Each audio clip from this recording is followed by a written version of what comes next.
Muy buenas noches, ¿cómo está? Estamos a puertas de un paro, pero también estamos viviendo un paro estudiantil que se prolonga por una cantidad de tiempo inimaginable. Si alguien lo hubiese previsto, le damos un premio, porque nadie lo previó, tan largo. Y se ha visto, yo diría, en las calles, y yo no recuerdo hace 20 años, tanta irritación, tanta crispación, a veces también tanta intolerancia, tanta rabia, tanta rencor, tanto encono, en que hay personas que escuchan los argumentos que quieren escuchar y simplemente desechan o no escuchan aquellos que no les interesan, aunque debieran interesarles. Con un país donde el gobierno tiene un apoyo minúsculo, jibarizado, pero también una concertación que no tiene apoyo. Y están los movimientos sociales. Y está la promesa de que vamos a ser desarrollados en el 2018. En eso estaba toda la clase política de acuerdo. ¿Qué va a pasar? ¿Qué nos espera? ¿Qué cambios hay que hacer? ¿Es que se puede mejorar la educación? El senador Juan Pablo Letelier, el vicepresidente del Senado, nos acompaña esta noche. Buenas noches. Muy buenas noches. De verdad, sorprendentemente, hace mucho tiempo, yo no recuerdo, en 20 años, y hablo de 20 años porque hace 20 años que hay democracia en el país, que yo no recuerdo tanta irritación en las calles, en la conversación más mínima, en esa capacidad para desechar un argumento porque simplemente no se escuchó, no se quiere escuchar, para tergiversar un argumento que se escuchó realmente. ¿Qué está pasando en Chile? Pero es difícil dar una respuesta. Yo creo que podemos aventurar varias. Yo sí creo que hay una tremenda rabia de la clase media que emergió en los últimos 20 años, en particular los últimos 15. Antes éramos un país con un 40% de pobreza, hay un 27% que salió de la pobreza, pero es clase media bastante empobrecida, que está tremendamente endeudada. Yo creo que ahí hay una parte de una rabia acumulada. Creo que vivimos un fin de un ciclo histórico. Yo creo que el acuerdo institucional que permitió la transición se agotó absolutamente. Hay desigualdades demasiado agudas en nuestro país en todos los ámbitos, económicos, sociales, culturales, territoriales. Y por último tenemos una sociedad cada vez más empoderada. La gente es más educada, es más expresiva. Si me permite describirlo de cierta forma, yo soy de la generación de los 80. Y lo que tenemos hoy en la calle son nuestros hijos. Nuestros hijos que no vivieron dictadura, ruptura, están muy empoderados, son personas con mucha fuerza, pero también algo intolerante, como lo has planteado tú. Estamos conscientes de lo que somos como país, y hago esta pregunta porque con sorpresa, gente educada, gente que conoce el mundo, gente que a veces es economista y por lo tanto conocen más de estas materias, nos convencieron que el año 2018 íbamos a ser desarrollados. La clase política estuvo de acuerdo. Algunos mirábamos esto con sorpresa, porque ser desarrollado ocurre cuando cada persona es desarrollada. Así es. Pero resulta que aquí Lagos incluso dio excusas porque se equivocó, dijo el 2010, bueno, fue la crisis asiática, están dando excusas. Bachelet lo dijo Andrés Velasco, lo dijeron todos, Frei, Piñera, todos de acuerdo. 2018 desarrollado, pero eso es imposible, cualquier persona que conozca el mundo. ¿Y por qué nos engañaron? ¿Cuánto efecto tiene este engaño en una población que dijeron, bueno, estamos a puertas, parece que no es tan difícil ser desarrollado, parece que ya estamos, cuando el desarrollo se logra después de muchísimo esfuerzo, de muchísimo estudio, de muchísimo rigor, de generación tras generación? Ese es el desarrollo, si no es gratis. ¿Por qué nos mintieron? Perdone. Mira, yo creo primero que en el país se ha usado dos conceptos que son distintos. Este es un país que produce más riqueza. Algunos creen que haber duplicado o triplicado la riqueza que se produce al año es ser desarrollado. Hoy en día, cuando nos dicen que tenemos un ingreso per cápita de $15,000, significa que si se repartiera en forma pareja, una familia de 4 personas tendría un ingreso mensual de $2,350,000 pesos. Y es evidente que eso la gente no lo recibe. Y la gente pregunta, ¿dónde está mi parte? Hay algunos que creen que el crecimiento lleva al desarrollo. Yo comparto contigo, el desarrollo es un concepto cultural, de civilización, de educación, no en el sentido de instrucción, en un sentido más profundo. Y yo creo que había un debate equívoco en el país, que es ser rico o más rico como país y que es ser desarrollado. Uno no puede ser desarrollado con estos niveles de desigualdad, a mi juicio, de una persona. Y yo no estoy de acuerdo con algo que acaba de decir. Yo no creo que el país esencialmente produzca más riqueza. El cobre tiene un precio más alto, nada más que eso. Nada más que eso. Si el cobre volviera a los 90 centavos que estuvo durante tantos años, a $1, por Dios que estaríamos con problemas lejos del desarrollo. Entonces, ni siquiera estamos produciendo más. Pero si en el precio del cobre, ya Chile está produciendo más de lo que producía antes. Eso es lo que voy.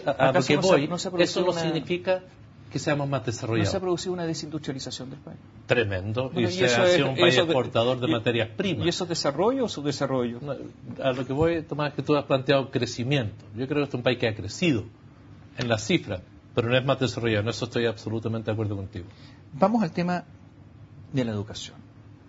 Y después vamos a hablar de la Constitución. A ver, discurso permanente concertacionista. 7, por favor, no venga usted a hablar de la calidad de las universidades. No. Mira, aquí lo importante, y esto se decía con un tono casi imperial, 7 de cada 10 estudiantes son primera generación. Punto. Aparte, incluso. Vamos a otra cosa. Sí, pero ¿y si son universidades? No, por favor. ¿No me entendió? Y ese eran los diálogos. Bueno, resulta que estas universidades... Compremos el argumento. Está muy bien. Que yo creo que es discutible, pero está bien. Resulta que todas esas universidades, la mayoría que ofrecieron más cupo y permitieron este gran éxito, fueron universidades privadas. Y muchas de ellas, universidades que, violando la ley, tenían lucro. Pero el argumento era imperial. Y yo me pregunto, hoy día veo la concertación marchando, discutiendo, adhiriendo. Por favor, ¿se olvidaron lo que hablaban hace 2 años? A ver, yo personalmente no. Yo creo que primero tenemos que agradecerle a los jóvenes lo que ha pasado. Perdón, pero esto es así, ¿no es cierto? No, yo creo que tiene razón. Es así, en 99% ya. Sí. Yo creo que primero tenemos que agradecerle a la juventud lo que ha hecho. Le abrió los ojos a este país. Él lo sacudió. Y nos ha dicho una cosa tremendamente importante. Por eso yo soy muy crítico a lo que tratan de hacer los partidos. ¿Ah, sí? Yo soy tremendamente crítico. Yo creo que los partidos no tienen que ponerse delante de los estudiantes, tampoco detrás. Tienen que comprender lo que se les está demandando y cumplir su rol. Yo lo que siento es que los partidos políticos en Chile hace un tiempo dejaron de cumplir su rol. Algunos se gubernamentalizaron, fue lo que le pasó a la concertación. Abandonaron la sociedad civil y muchas de sus demandas y transformaciones. Y por otro lado han dejado de ser lo que les corresponde, que son correas de transmisión de demandas para transformar la sociedad. Y en esto, mire, en la educación se aumentó la cobertura, es cierto. Pero aquí nos han dicho todas las cosas, y yo creo que los jóvenes están ayudando a decir las cosas. Algunos nos han dicho que a las universidades estatales las amordazaron, les impidieron crecer, y se generó un modelo, algunos más conscientes, otros menos conscientes, que ha permitido la privatización o un rol excesivamente, una ponderación excesiva de los privados. Y yo creo que los jóvenes hoy, cuando nos dicen que hay 4 ejes de esta reforma que buscan, tienen razón, que es la reforma constitucional, que es fin al principio del autofinanciamiento de la educación superior, que es la desmunicipalización profunda y sincera, y que también es una reforma constitucional porque ahí es donde se juega una visión de la educación en la sociedad. Yo creo que hemos tenido un concepto errado. La concertación no tuvo o la conciencia o la fuerza para transformar el modelo y más bien lo administró, queriendo introducir algunas modificaciones pero absolutamente parciales, insuficientes. No descarto que haya que hacer reformas constitucionales o no sé, una asamblea constitucional. Puede ser, pero me merece duda. ¿Por qué? Un decreto, una resolución. Estoy hablando de solo normas legales. Un decreto exento, un decreto no exento que haya tomado razón la Contraloría, una resolución, una ley orgánica constitucional o la Constitución, todas obligan por igual. Lo que pasa es que la Constitución tiene una primacía constitucional sobre el resto del ordenamiento, pero todas obligan exactamente por igual. La capacidad, como dicen los abogados de imperio, es la misma. Entonces resulta que modifiquemos la Constitución, porque nosotros tenemos esa capacidad para modificar leyes. Claro. Bueno, ¿y el lucro? ¿Acaso no está en la ley? Bueno, ¿y la evaluación de los profesores? ¿Acaso no está en la ley? Entonces, ¿será modificando la ley? Y puedo decir algunas cosas. El artículo 3 de la Constitución dice: los órganos del Estado proveerán al fortalecimiento de la regionalización del país y el desarrollo equitativo. Está en la Constitución. Esto sería de una nueva Constitución perfecto, ¿no? Qué ridículo. Artículo 5. La soberanía reside esencialmente en la nación. Su ejercicio se realiza por el pueblo a través del plebiscito. Le digo porque usted está promoviendo el plebiscito. Está en la Constitución. Qué ridículo. Pero no existe el plebiscito en la Constitución. Pero se dice a través del plebiscito. Pero reconoce que no existe el mecanismo. Bueno, entonces, pero a ver, artículo 18, una ley orgánica constitucional garantizará la igualdad de los independientes en la participación de los procesos electorales. Sabemos que no es así. ¿Para qué decir que la Constitución asegura, en el artículo 19, número 8, asegura a todas las personas vivir en un ambiente libre de contaminación? Andan con unos trapos porque resulta ya es, perdón, pero ¿será esta de verdad la solución? Yo puedo seguir dando ejemplos, no quiero dar la lata, pero hay un punto que entiendo tu juego de palabras. No es un juego, esto es muy serio. No, pero puedo decirlo. O sea, esto es muy serio para una persona que vive en regiones.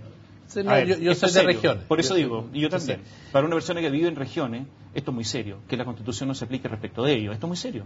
En el tema de educación, ¿cuál es el problema? El modelo educativo en nuestro país privilegia la libertad de enseñanza, la libertad de ser un emprendedor en la educación, por sobre el derecho a la educación. No se reconoce ni como un derecho fundamental. Y el Estado no tiene la obligación de garantizar nada. Esa afirmación tiene valor, a mi juicio. No tiene el valor que va a resolver los temas. Yo creo que los temas más de fondo de la educación van por otro lado. Pero esto es una demanda histórica, que el Estado asuma su rol y que la sociedad diga, ¿saben? Esto de privilegiar el negocio de la educación por sobre el que todos tengan derecho a una educación de calidad, es una afirmación que falta en Chile, porque hay algunas personas, Tomás, que no quieren que eso esté en la Constitución. El tema del lucro lo discutimos en el Congreso, después del pingüinazo. La presidenta Bachelet mandó un proyecto al Congreso para terminar con el lucro en la educación a nivel escolar, los técnicos profesionales y los institutos profesionales. Se rechazó. Ahora, claro, y naturalmente, pues, si la misma presidenta Bachelet no fue capaz de aplicar la ley con respecto a las universidades. Entonces, hagamos un alto, tenemos que hacer un alto, volvamos con eso. Volvemos en un instante con el senador Juan Pablo Letelier.